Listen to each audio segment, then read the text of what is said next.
Hi friends and welcome back. ये video continuation है previous video का, जिसमें मैंने कवर किया था फ्लाइंग ब्रांच के डिफरेंट एंट्री स्कीम्स और उनके एलिजिबिलिटी क्राइटेरिया के बारे में। इसी में आगे बढ़ते हुए आज मैं आपको बताऊंगा इनके exam pattern and AFSB interview के बारे में। तो आइए देखते हैं। इसमें सबसे पहले स्टार्ट करना चाहूँगा एक ब्रीफ ओवरव्यू से। तो आप फ्लाइंग ब्रांच के किसी भी एंट्री स्कीम में अप्लाई करो, आपको पहले रिटन एग्जाम क्लियर करना होगा except in NCC entry scheme. Then इसके बाद कंपलसरी एएफएसबी इंटरव्यू देना होता है, that is air force selection board, जो करीब 4 to 5 डेज का रहता है।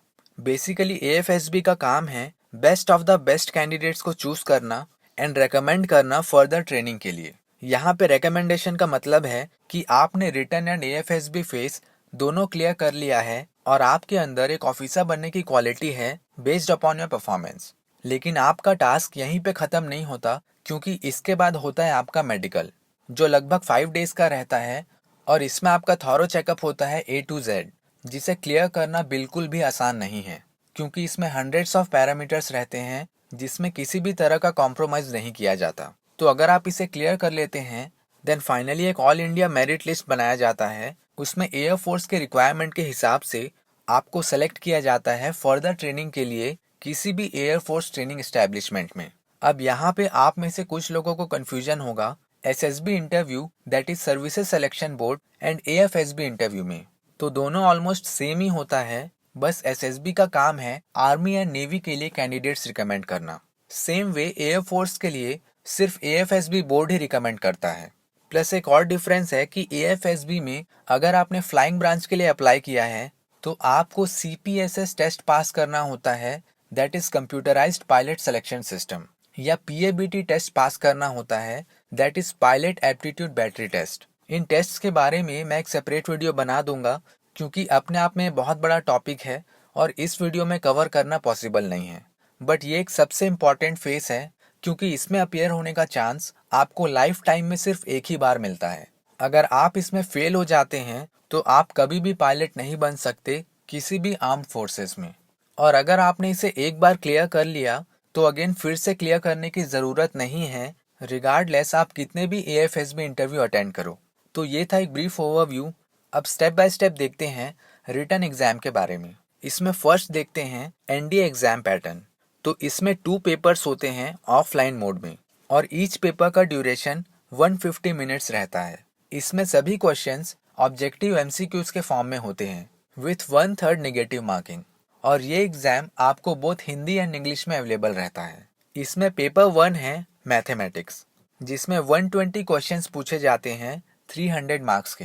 पेपर 2 है जनरल एबिलिटी टेस्ट, जो अगेन 2 पार्ट्स में डिवाइडेड रहता है, part A and part B. Part A है इंग्लिश, जिसमें 50 क्वेश्चंस रहते हैं 200 मार्क्स के, एंड पार्ट बी है जनरल नॉलेज, जिसमें 100 क्वेश्चंस रहते हैं 400 मार्क्स के। तो टोटल 900 मार्क्स का ये एग्जाम होता है, बट इसमें 25 to 40% minimum sectional cut off रहता है ईच पेपर में, और ये कट ऑफ वेरी करता रहता है एवरी ईयर, मतलब कभी 25% तो कभी 30%। इसीलिए आप जब भी अप्लाई कर रहे हैं उस समय का लेटेस्ट एडवर्टाइजमेंट रेफर करना होगा। और एक इम्पॉर्टेंट पॉइंट कि यहाँ पे इन कट ऑफ को क्लियर करने का मतलब फाइनल सिलेक्शन बिल्कुल भी नहीं है, क्योंकि मेरिट लिस्ट एंड वैकेंसीज के अकॉर्डिंग ही आपको एएफएसबी के लिए शॉर्ट लिस्ट किया जाएगा। अब नेक्स्ट देखते हैं CDSE। तो इस एग्जाम में 3 पेपर्स होते हैं ऑफलाइन मोड में और ईच पेपर 120 मिनट्स का रहता है। प्लस सेम इसमें भी सभी क्वेश्चंस ऑब्जेक्टिव एमसीक्यू फॉर्मेट में रहते हैं विथ 1/3 नेगेटिव मार्किंग। और ये एग्जाम भी आपको बोथ हिंदी एंड इंग्लिश में अवेलेबल रहता है। इसमें पेपर 1 है इंग्लिश, इसमें 100 क्वेश्चंस रहते हैं 100 मार्क्स के।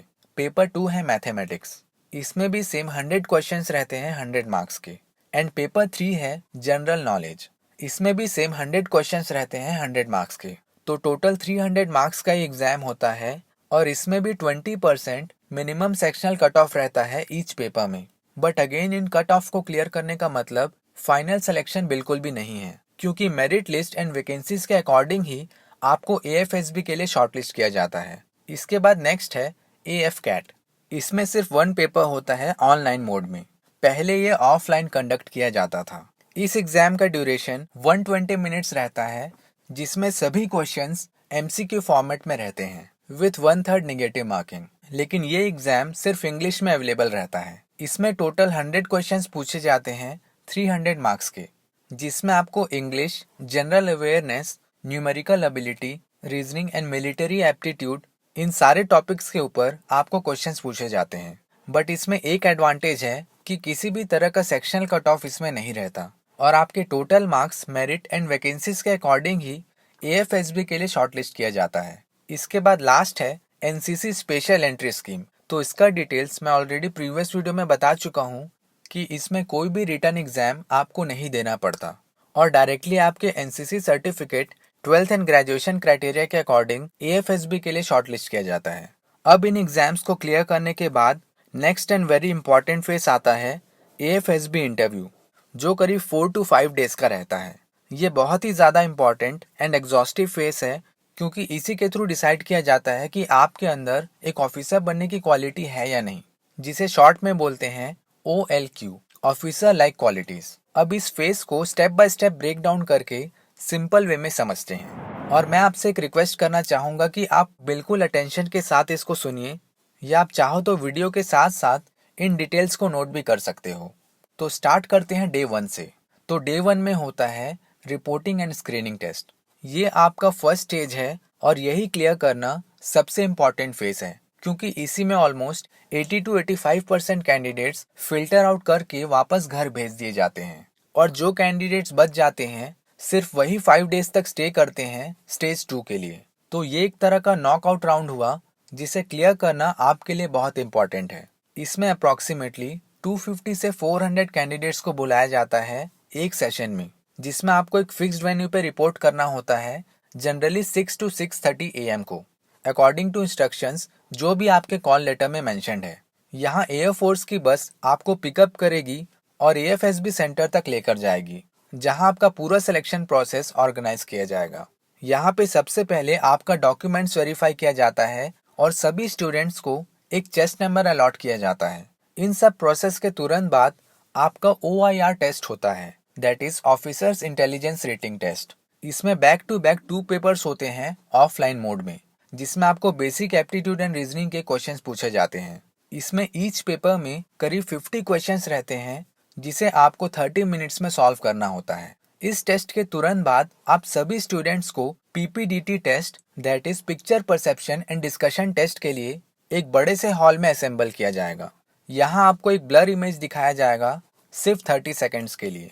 देन 1 मिनट का टाइम दिया जाएगा उस इमेज की इंपॉर्टेंट डिटेल्स नोट करने के लिए, जैसे number of persons, their age, gender, mood and action. ये सारी डिटेल्स आपको एक पेज में नोट करना है एक बॉक्स के अंदर। ये पेज आपको टेस्ट के पहले ही प्रोवाइड कर दिया जाएगा और जैसे आपका 1 मिनट पूरा हुआ, आपको सिर्फ 4 मिनट्स दिया जाएगा स्टोरी लिखने के लिए, जिसमें आपको मिनिमम 100 वर्ड्स में पूरी स्टोरी डिस्क्राइब करनी है अपने परसेप्शन के हिसाब से। देन इमीडिएटली आफ्टर 4 मिनट्स ये पेपर आपसे ले लिया जाएगा। इसीलिए जो भी स्टोरी आपने लिखी है वो आपको याद रहना ज़रूरी है, क्योंकि इसके तुरंत बाद आपको 10 to 15 के ग्रुप्स में डिवाइड कर दिया जाएगा, जिसमें आप सभी स्टूडेंट्स को 1 by 1 अपनी स्टोरी नरेट करनी है 1 मिनट में। सभी स्टूडेंट्स के नरेशन के बाद ऑफिसर आपको डिस्कशन स्टार्ट करने बोलेंगे, जिसमें आप सभी को आपस में इंटरेक्ट करके एक कॉमन कंक्लूजन पे पहुंचना है और कोई एक पर्सन आपके ग्रुप में ये पूरी डिस्कशन कंक्लूड करेगा। ये पूरा प्रोसेस डे के फर्स्ट हाफ में ही कंप्लीट हो जाएगा और आफ्टरनून में आपको रिजल्ट दे दिया जाएगा कि आप स्क्रीन इन हैं या स्क्रीन आउट। अगर आप आउट हो गए तो आपको वापस वहीं से घर भेज दिया जाएगा और अगर स्क्रीन इन हुए तो आपको रोक लिया जाएगा स्टेज 2 के लिए। तो नेक्स्ट देखते हैं स्टेज 2 के बारे में, जो अगेन 4 to 5 डेज में डिवाइडेड रहता है। इसमें आपका 4 psychological test, 9 group task, personal interview and conference होता है और ये किसी भी कॉम्बिनेशन में किसी भी डे हो सकता है, जिसमें 1 डे आपको कम्प्लीटली ऑफ मिलता है। तो अब स्टेप बाय स्टेप सभी टास्क के बारे में देखते हैं। तो डे 1 में जिस दिन आपका स्क्रीनिंग टेस्ट हुआ और आप स्क्रीन इन हो गए, इसके बाद आपका कंप्लीट डॉक्यूमेंट वेरिफिकेशन होगा, प्लस एक PIQ फॉर्म भी दिया जाएगा, that is personal information questionnaire. ये फॉर्म बहुत ज़्यादा इंपॉर्टेंट है, क्योंकि इसमें आपको काफ़ी सारी डिटेल्स फिल करनी होती है खुद के बारे में, जैसे आपका family background, qualification, hobbies, achievements, extra curricular activities, A to Z everything आपको ऑनेस्टली फिल करना है। क्योंकि इंटरव्यू में आपको इसी के बेस पे क्वेश्चंस पूछा जा सकता है। इस PIQ फॉर्म का सैंपल मैं आपको डिस्क्रिप्शन में दे दूंगा, आप चाहो तो उसको रेफर कर सकते हो। नेक्स्ट, इन सब प्रोसेस के बाद आपको एक रूम अलॉट कर दिया जाएगा, लेकिन उसी दिन इवनिंग में आपका 4 साइकोलॉजिकल टेस्ट होगा, जो बेसिकली आपके माइंडसेट को टेस्ट करने के लिए होता है कि आप कैसा सोचते हैं, कैसा रिस्पॉन्ड करते हैं डिफरेंट सिचुएशंस में, हैवी वर्कलोड में आप किस तरह से रिएक्ट करते हैं बिना पैनिक हुए with in limited time frame.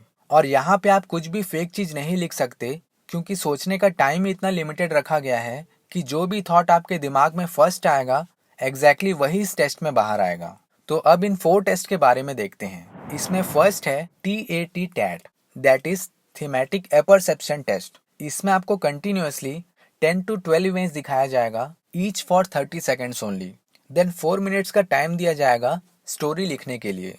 Then again next image दिखाया जाएगा 30 सेकेंड्स के लिए। देन अगेन 4 मिनट्स दिया जाएगा स्टोरी राइटिंग के लिए। और ये प्रोसेस कंटिन्यू चलता रहेगा 10 to 11 स्लाइड्स तक।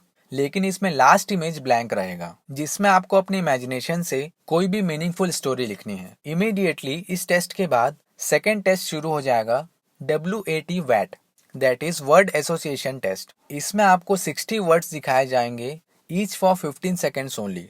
आपको ईच वर्ड का यूज करके एक मीनिंगफुल सेंटेंस लिखना है।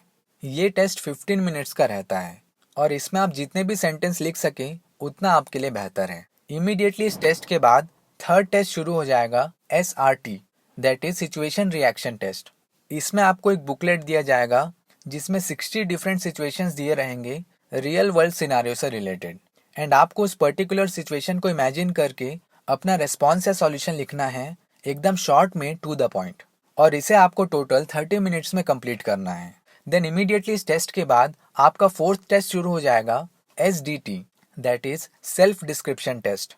इसमें आपको डिफरेंट ओपिनियंस लिखना होता है, मतलब आप खुद के बारे में क्या ओपिनियन रखते हैं, टीचर्स आपके बारे में क्या ओपिनियन रखते हैं, पेरेंट्स आपके बारे में क्या ओपिनियन रखते हैं, फ्रेंड्स का ओपिनियन, आपकी क्वालिटीज क्या है, आपके गोल्स क्या हैं लाइफ में, इन सब के बारे में आपको लिखना होता है। बट एक इम्पॉर्टेंट पॉइंट कि ये SDT टेस्ट बहुत ज़्यादा इम्पॉर्टेंट है इंटरव्यू और फाइनल सिलेक्शन के पॉइंट ऑफ व्यू से, क्योंकि सारी डिटेल्स जो भी आप यहाँ लिखोगे वो डायरेक्टली आपकी पर्सनैलिटी से रिलेटेड है। और ये क्रॉस चेक किया जाता है डिफरेंट स्टेजेस के टेस्ट में कि आप रियली में क्या सोचते हो और क्या एक्ट करते हो। तो ये एक टेस्टिंग टूल हुआ आपके थॉट और एक्शन को मैच करने का। इसीलिए आपको एकदम ऑनेस्टी के साथ हर चीज़ फिल करना है, और सिर्फ यही एक फैक्टर है जो आपके सिलेक्शन में हेल्प कर सकता है। तो ये तो सिर्फ डे 1 का टास्क था जिस दिन आपका स्क्रीनिंग हुआ। अभी आपका 9 group task personal interview and conference बचा हुआ है, उसे मैं नेक्स्ट पार्ट में कवर करूंगा, वरना आप बहुत ज़्यादा मेंटली एग्जॉस्ट हो जाओगे। तो आई होप ये वीडियो आपके लिए हेल्पफुल रहा होगा। Thanks a lot for watching. जल्दी मिलता हूँ नेक्स्ट वीडियो में, तब तक stay fit, keep learning and take care.